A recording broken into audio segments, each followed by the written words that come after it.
Hi, everyone. It's Emil. It's Emil Guillermo. Emil Amok to you. How are you? It's Monday. Monday, October 25th. This is show 165 of Emil Amok's Takeout Live, because that's where we are. We're just live on what we call our micro talk show of the AAPI and the AAXs and the ALLs. If you're not an AAPI or an AAX, you're just an ALL and all. Welcome. Show 165 of the show we subtitled, What Dat? What does a nation American think? We fill the void because you don't really know, do you? I mean, you think you do. Or you want to say, oh, the assimilated Asian American, right? They're just all bunched in there. There's that lump in the census book. Is it a book? Is it? Yeah, it's that big lump, along with the other Native Hawaiian, Pacific Islanders, all the AAs together. We just think that, oh, we know what they think. We don't care what they think. Hence, our show, the Micro Talk Show. It's micro. I mean, people talk about stuff on mainstream talk shows for like 3 hours, 4 hours, and what do they say? They mostly sell you stuff. I'm not going to sell you anything. Just going to talk about ideas. Today, we're going to talk about why October 25th is special. It's Larry Itliong's birthday. It's Larry Itliong Day in California. Larry who? Did he play forward for the Lakers? Or no, Larry Itliong. This is Filipino American History Month, so we'll get into that. And why Filipino American labor leader Larry Itliong has more principles and fewer medals than General Colin Powell. I'm going to put a bow on my Powell obsession. It's been a week now, and I've gotten some pushback for some of the things that I've said about Powell from friends, both on the left, who say, oh, you're too soft on the guy, and on the right, oh, you're too hard on the guy. And I'm just going to be me today, talking about Colin Powell and just speaking of him as a Black Indigenous person of color, a firster. Like I said, I don't sell you anything on this, but when people send me things, and of course you can send me things. I mean, first of all, you can watch us on Twitter. You can watch this on Twitter, at Emil Amok. You just go to Emil Amok and you'll see my face, say, wow, there he is. Make sure you get show 165. You can see the replays on amok.com. But if you send me something on Twitter or whatnot, a friend of mine, Christina Wong, is previewing her show tonight. Christina Wong, Sweatshop Overlord at the New York Theater Workshop. Now, I know Christina. She's a friend of mine. She's talented. She's funny. I've paid to see her several times. She's entertaining as heck. She also used to write for, what's his name?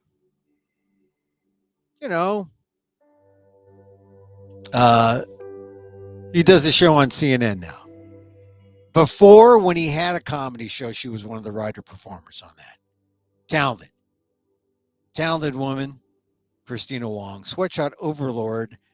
It is on at, starting today. Get your tickets. If you use Auntie, the password Auntie, you get 20% off tickets. So just a little hint. New York Theater Workshop. Go online to the New York Theater Workshop and get your tickets tonight for Christina Wong, Sweatshop Overlord. I mean, she's interesting because Christina is a performer, but she's also an activist. And during the pandemic, she got her aunties together. She calls her squad, her aunties, to make face masks. And so it's an interesting show. Christina Wong, Sweatshop Overlord at the New York Theater Workshop in New York City.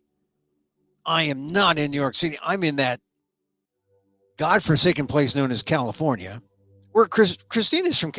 She lives in California regularly, but she's in New York now for the show. But I'm in California, where we've had so much rain. It's like it is not raining cats and dogs. It is raining a veritable animal kingdom.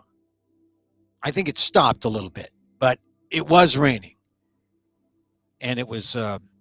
And if you saw that football game last night out of San Francisco, boy, the 49ers look terrible. This is a time for all the sports to begin, right? They're even playing hockey, and they'll be playing hockey throughout the summer. This is just the beginning. Oh, they're still playing hockey? Yeah, they're starting now again. My big disappointment is my Filipino American hope, who was drafted by the Toronto Maple Leafs. Nick Robertson didn't make the team, got sent down to the Toronto Marlies in the AHL. Hey, I mean, a few concussions and broken bones for players on the Toronto Maple Leafs, and he'll be back up. Filipino American, Nick Robertson. Look for him. He's sort of like the great Filipino hope in hockey. But you got hockey going now. You got basketball at the very beginnings, right? Where, who's going to be good? Are the Warriors really going to be that? Yeah, the Warriors are really going to be that good, I think. So, Northern California Asian Americans are excited, and Southern California Asian Americans are saying, oh, God, the Lakers are bad. Don't tell me I got to root for the Clippers again. And the Warriors beat both of them, the Lakers and the Clippers. So the NBA, exciting. The World Series starts tomorrow, and if you're a Dodger fan, I'm sad. But, I'm a Giants fan, so I'm not that sad. I am a little disturbed that the cheaters, they say cheaters never prosper. Who's going to the World Series? The Houston Astros. Leave your trash can at the door, I say, Houston Astros. I don't know. They look good. I like Jose Altuve. I look at him. I look him eye to eye, and I say, Jose, where's the integrity in this team? I don't know if I can like the Braves, though. Although the Braves, they put it to the Dodgers. The Giants and the Dodgers played 19 times. And the Giants won 10 of 9 times against the Dodgers. The Giants played the Braves only 3 times. And the Giants won 2 out of 3 times. So, I should have been rooting for the Dodgers, kind of, right? Because they beat the Giants in the NLDS. But I guess I was sort of rooting for the Braves because I wanted to see the Dodgers go down. And now I'm not really sure if I like the Braves. Although they got that pitcher who came out in the 8th inning the other day and struck out the side in the 8th and got people out in the 9th. He's so exciting, I forgot his name. But he's got an interesting past. We'll talk about him tomorrow when the World Series starts. And then, of course, we've got football. So we've got basketball, we got hockey, we got baseball, we got football, all converging so we can be monumentally distracted by everything at a time when we probably should start paying attention to things. With the Biden infrastructure package looking like, it's on. Is it going to happen? Is it not going to happen? Climate change, all these things that are important. And then, of course, we have the coronavirus. So there's a lot of things to talk about. So I hope your team won, is my point. The 49ers look like crap. And so I don't know what's going to happen football-wise, but who knows what's going to happen? It's a long season. It's a long way to January. All right. So I said I was going to talk about why today, October 25th, is special. It's special because Larry Itliong's birthday. Who's Larry Itliong? Well, you know him as the guy who was overshadowed by Cesar Chavez. Everyone knows Cesar Chavez. Chavez, they named schools after, they named roads, they named parks. There's a national area down in sort of in the middle of central or south of Central California that is named for Chavez. I visited it once. I was just driving along. I said, here's where it is. I'm going to pull over. And it was quiet and it's serene. Fitting for a man who believed in peace and love and hunger strikes. You know, a man cut from the cloth of MLK and Gandhi, or Chavez, right? I think that's one of the reasons why people overlooked Itliong and went straight to Chavez. They were like, Chavez had that mystique. Itliong was this rough around the edges, this guy who talked with, well, he had a Filipino accent, of course, which is not that bad. My father had a Filipino accent. He also had 7 fingers because he worked in the canning trade. He was a migrant worker from the Philippines, came here in the 20s, worked in the fields in California, and then migrated up to Alaska, the canneries up there, the salmon canneries, lost 3 of his fingers, so he was known as 7-Finger Larry, but he had just enough fingers to hold that cigar, which he had, the omnipresent cigar. So he was rough and tumble Larry Itliong, a fighter, a guy, though, you'd want on your side. And here's the thing. People talk about the United Farm Workers and how they started with the grape strike in 1965, but who started the grape strike? It wasn't Cesar Chavez. It was Larry Itliong. Larry Itliong had been in the fields with the Filipinos in the 40s and the 50s and the 60s. They've been striking against growers and trying to get more money, had affiliated with the AFL-CIO. Chavez just had a small little like community organization of workers. There weren't that many Mexican workers at the time. It wasn't a union, not like Itliong's Agricultural Workers of America, the AGWOC, they call it, the Agriculture Workers Committee. But they were trying to go to $1.40 an hour. That's what their demand was in Delano, in the Central Valley of California in 1965. And they went on strike. The Filipinos did. Chavez was on the sidelines, said he would help. And then they both came to a realization. They needed each other. Itliong knew that most of the Filipinos had come in the 20s and 30s and 40s, and they were getting old. And pretty much, he also knew that he didn't want the next generation of Filipinos in the fields. He spared a lot of the young guys. And he would proudly say, look, you young guys, I want you guys to go to college. I want you to leave the fields. So Itliong, needing manpower for his strike, looked to Chavez. Chavez was on the sidelines doing nothing because he wasn't a striker. He wasn't that kind of an agitator. And a week after the strike, the Delano strike, was put on by Itliong, Chavez joins. And that was the United Farm Worker movement, the merger of labor rights and civil rights in this country.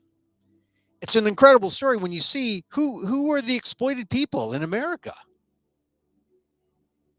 Ag workers. And who are the ones who begin to strike for their rights, for equal pay, for equal opportunity, for housing, for a working living wage at that time, 1965. something better than $1.40 an hour. It was Larry Itliong.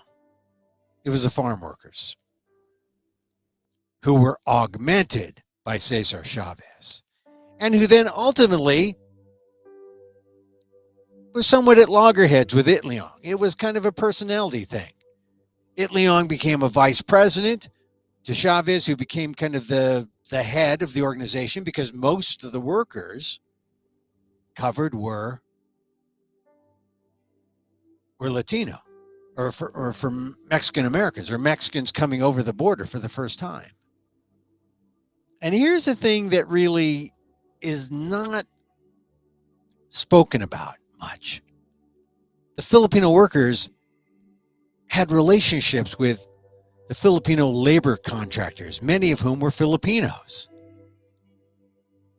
And they had relationships with the growers to provide workers, Filipinos, to the farms. And when the union came in, it pretty much cut out the Filipino labor contractors. And you'd go to the union hall, and the people getting jobs weren't the Filipinos, but more often the Mexican workers. So that's one of the untold stories about some of the inner struggles of the UFW. But point is, with Chavez, the head, people look to him. Itliong kind of faded, or he left. There were other Filipinos, like Philip Veracruz stayed. He was a Filipino American. Pete Velasco stayed, but Itliong went on. He went on to do his own thing because, man of principle, he wouldn't be compromised. If you go to my column on the ALDEF blog, aaldef.org/blog, also another version of the column on theinquirer.net, well, you know that Itliong would not be compromised. And I was fortunate enough to hear a lecture that he gave in 1976. Mind you, it's about, 11 years after the grape strike. And Itliong was really one of the more powerful Filipino-American labor leaders, because the union still wanted to have him work with Chavez, because he knew that Chavez needed some of the might and firepower that Larry Itliong had. And so he tells the story, and this was on tape, where Itliong says that they wanted him.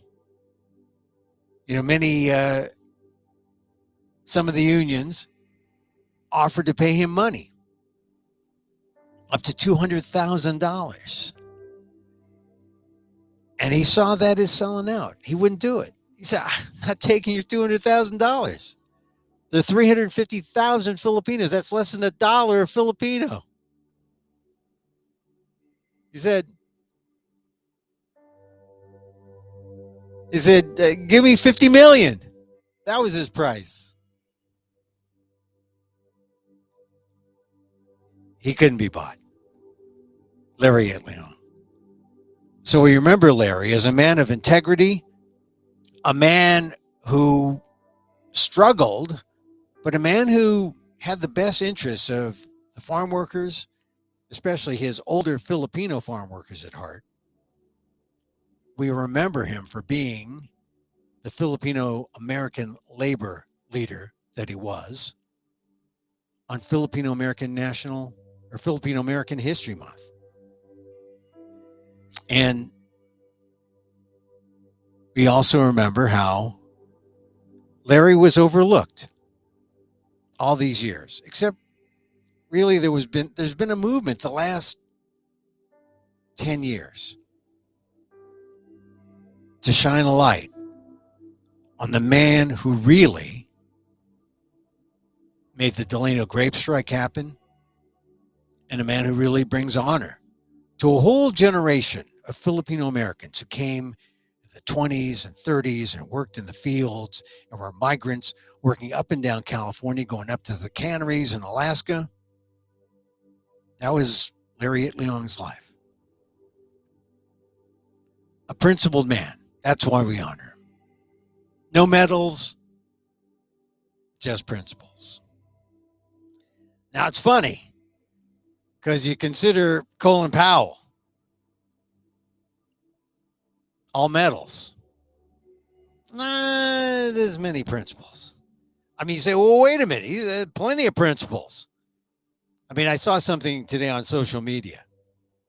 Maureen Dowd wrote a column yesterday in the New York Times about Powell's principles, and all 13 of his rules were I found on social media.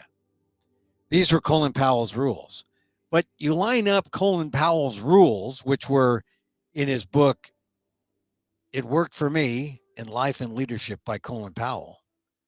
And you line up these rules, and then you look at his life. I mean, when Colin Powell died last week, I was stunned. I just reacted as a human being in the moment. Colin Powell, the general. I mean, he's a hero, American hero, right? Well, I was responding for October 2021. And even as I quickly went over his bio, the big deal was, what did he do in 2003? You know, oh yeah, I knee-jerked it. I said he was a great man. But then, of course, I did mention 2003. What happened then? He spoke for the United Nations Security Council, essentially, to say that Saddam Hussein had weapons of mass destruction. It was used to justify the Iraq War. He said he had intelligence. The U.S. intelligence agencies had information, but it was false. And he probably knew it. Later, Powell said, well, we went to war. Saddam didn't have weapons of mass destruction. Tens of thousands of Iraqis dead. We have the war in Afghanistan. You know, as an offshoot from that, how can you honor Colin Powell without really making him take responsibility for all that? Now, subsequent, he did say, look, that's a blot on my history, he said. I mentioned that. But I talked to some people and they refused to accept that as enough to forgive, enough to forget. I got some pushback from some friends and who are far more left than I am. And then we got into a discussion, and then some guy said, well, what about Me Lai? I didn't even go back to, what was it, 1968? And yet there were statements made by Powell when he was a major in the Army. Did Powell, when he was given the letter from,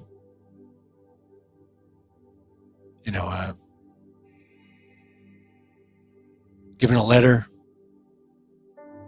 from someone who was stationed, did he act? Did Colin Powell act? I mean, Charles Kaiser wrote in the Columbia Journalism Review that Powell, as a young major, was asked to investigate a soldier's letter that described the atrocities against the Vietnamese. And Powell rejected the charges and wrote, in direct refutation of this portrayal is the fact that relations between American soldiers and the Vietnamese people are excellent. Okay. And this was an example, of course, of how Powell was learning to play the game all too well. Where he found himself at the moral crossroads and he did not do the right thing. I mean, My Lai, right? March 1968. Dozens of members of the Army charged in the murder, but only one man was convicted, Lieutenant William Cowley Jr., the platoon leader. And what happened? His life sentence turned into just 3.5 years under house arrest. So there was a lot of leniency against Asian faces, against people who did harm to Asian faces in 1968. So this is one of the things about Powell. And you look at the 13 rules of Powell, right? It ain't as bad as you think. It'll look better in the morning. That is number one. Well, yeah, if you don't address it, if you don't think about it, you can forget the bad stuff you did. Number two, get mad, then get over it. Well, Powell was over it pretty quickly, it seems. Enough to keep rising in the military. Avoid having your ego so close to your position that when your position falls, your ego goes with it. Well, he left the Army. He still was retired general. His ego did not go with it, as his position fell from man with medals and no principles to man with the uniform and just medals. Number four, it can be done. Well, he did. I guess George W. Bush and Dick Cheney and Donald Rumsfeld said, just do it, Secretary of State Powell. And he did in 2003 before the UN Security Council. Be careful what you choose, you may get it. Well, poor kid from the Bronx, born to an immigrant Jamaican family, didn't do well in school, got C's and D's, but boy, loved that ROTC. 4-star general. You got it. Don't let adverse facts stand in the way of a good decision. Well, he said he had military intelligence that said Saddam had weapons of mass destruction. Not a fact. But he stuck with his alternative facts. You can't make someone else's choices. You shouldn't let someone else make yours. Well, G.W. Bush, Cheney, Rumsfeld, I guess they made Powell's choices. Check the small things. WMD, not a small thing. In big letters, share credit. Funny. 2003, that UN Security Council speech.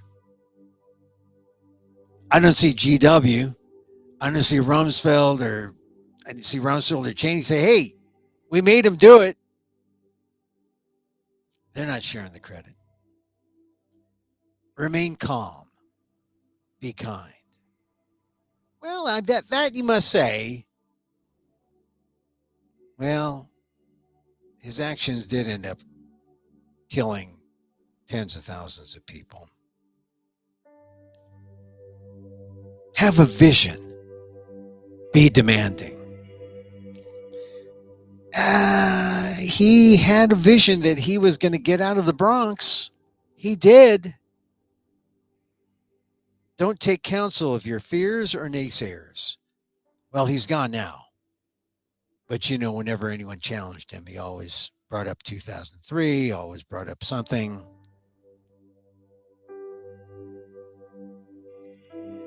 He stood, aside from the blot statements, it didn't sound like he was really contrite. And then the last principle of 13, this is 3 better than the 10 commandments. Perpetual optimism is a force multiplier. Well, I guess he was optimistic to the end. But, as Maureen Dowd said yesterday in the New York Times, he should have read his own principles, his own 13 rules. And as I was writing the column on the ALDEF blog and also on Inquirer.net this morning, I just thought, boy, no one knows Larry Itliong. And he had the principles and no medals. Everyone knows Colin Powell. And they just figure he earned his medals. Yeah, but what about the principles?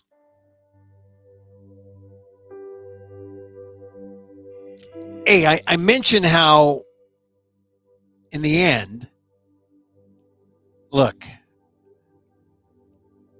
I think from a BIPOC perspective,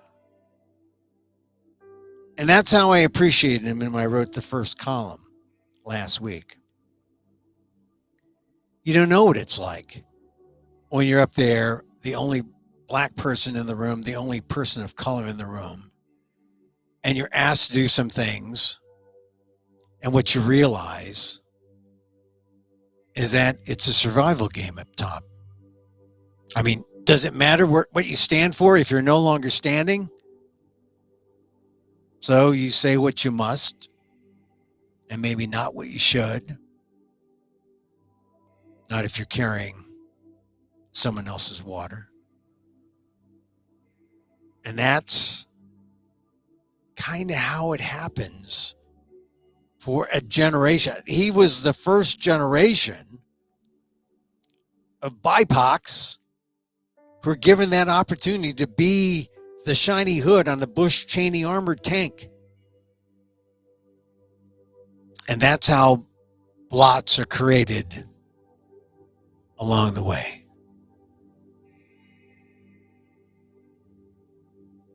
Some of us just think, oh, well, there's some good things he did. Remember we stood up for Obama in 2008. He was a Republican, a black Republican.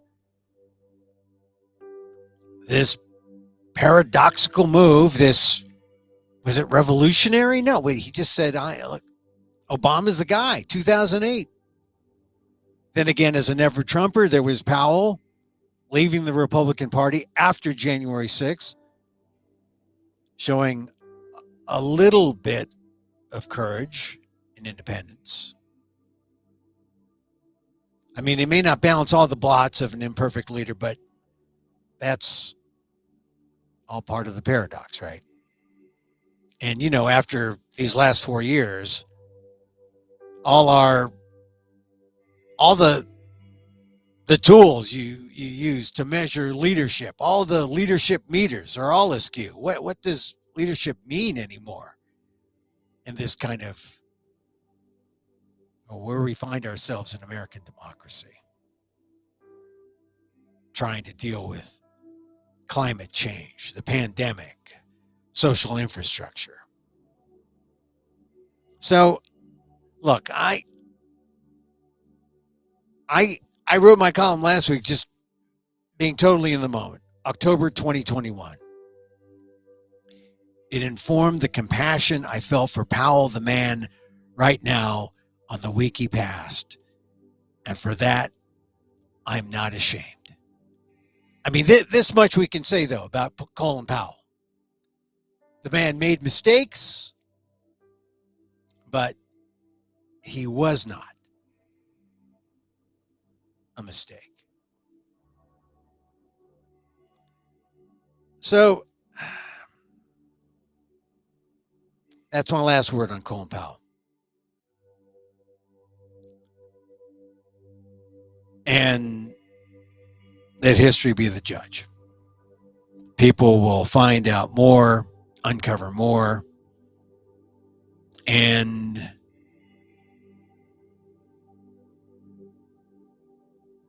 people will be able to dole out the responsibility, not just to Powell, but to everyone involved in that decision equally.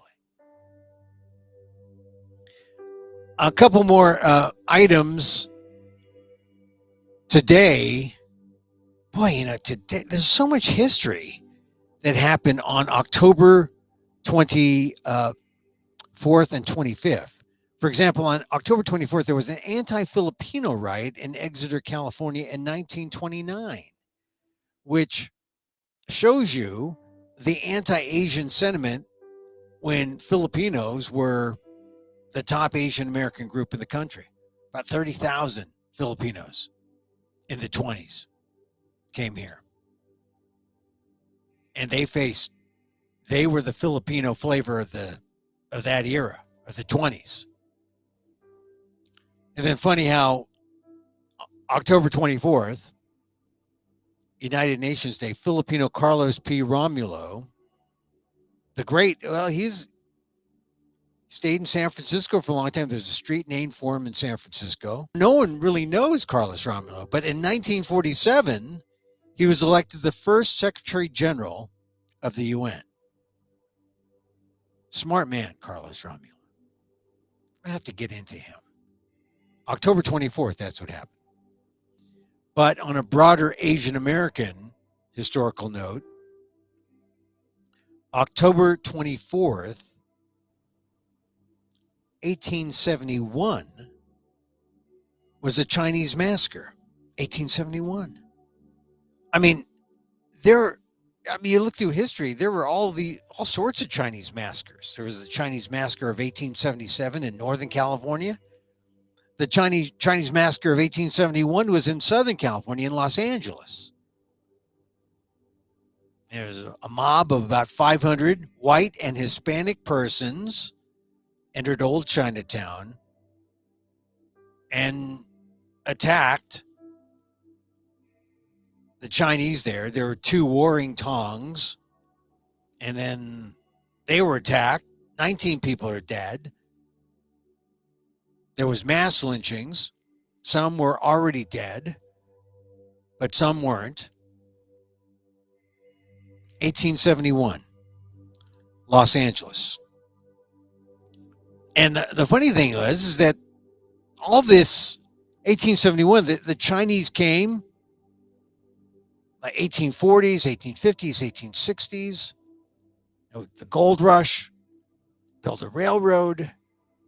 71 in Los Angeles, they're settling down, and most of them come in as workers, just like the Filipinos in the 20s and 30s, subsequent to 1871, right?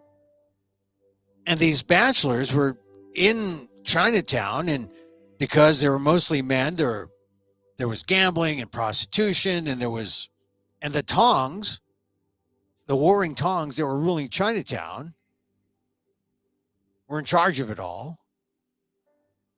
And then there was a nasty rumor about a white rancher, a white cop, and how the Asians, the Chinese, were responsible for their deaths.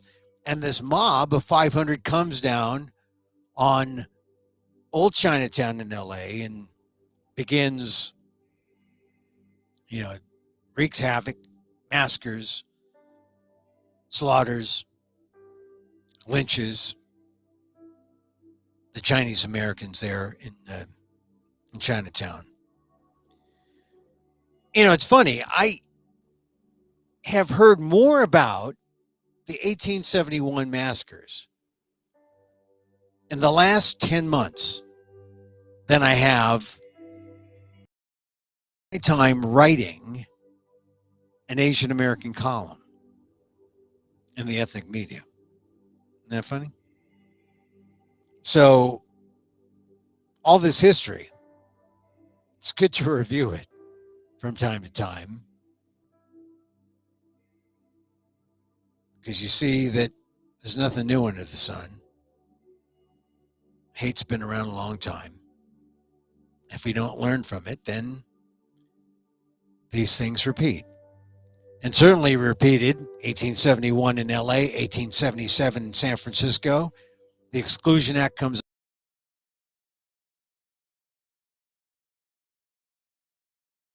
Labor force, they get involved with this imperial sense. They go into the Philippines. They bring Filipinos over in 1905, 1904, and they become the labor force, and they get to relive the kind, because they're mostly, once again, bachelors, they begin to relive the kind of life that the Chinese bachelors did in 1871 and 1877. The 1920s, Filipinos' turn. And then, as I mentioned earlier, October 24th, 1929, anti-Filipino riot in Exeter, California. So all this is not new when you consider the spa massacre in Atlanta earlier this year and the wave of anti-Asian violence, from as minute as saying, oh, look at that Asian woman with the aggressive Asian face, to the most egregious physical harm and even murder. That's American history for you.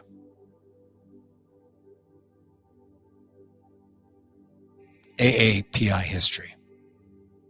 So we've gone from Filipino American history to AAPI history.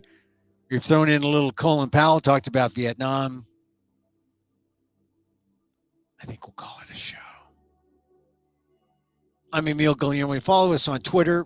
Watch the whole show on Twitter at Emil Amok. Make sure you got show 165. Check out 164. I made a reference to guys saying, here's a woman with an aggressive Asian face. That was something out of the mouth of some shock jock types on the internet. It's a transgression, and it's real. It's a form of hate, and we need to talk about it, or at least point it out and say, we got to get this out of society. But this is where they come and hide and find refuge, the internet. Except this show. This show is the antidote. Of course, this show is the antidote. Thank you for joining us. I'm here Monday through Friday, 2 p.m. Pacific, live. It's you can email me at emil@amok.com. This is the Micro Talk Show of the AAPI and the AAX and the ALLs. Emil Amok's Takeout. We're live. If you've made it this far, thank you for joining us. Thank you for being this far, coming this far. Yeah, it was sad thinking about Larry Itliong, and there he was. This is Larry Itliong Day, October 25th, and he never gets much named for him, but he has his day now in California, and they named a resource center in Poplar, California, where Filipino Americans and Mexican Americans continue to live and work the fields. So they remember him in Poplar. We all need to remember Larry Itliong. Check out my column on the ALDEF site, aaldef.org/blog. Thank you again for joining us. As I like to say, may you live in safety. May you be happy. May you be healthy. And may you live with ease. Till tomorrow, Emil Guillermo here. Mahal Kita.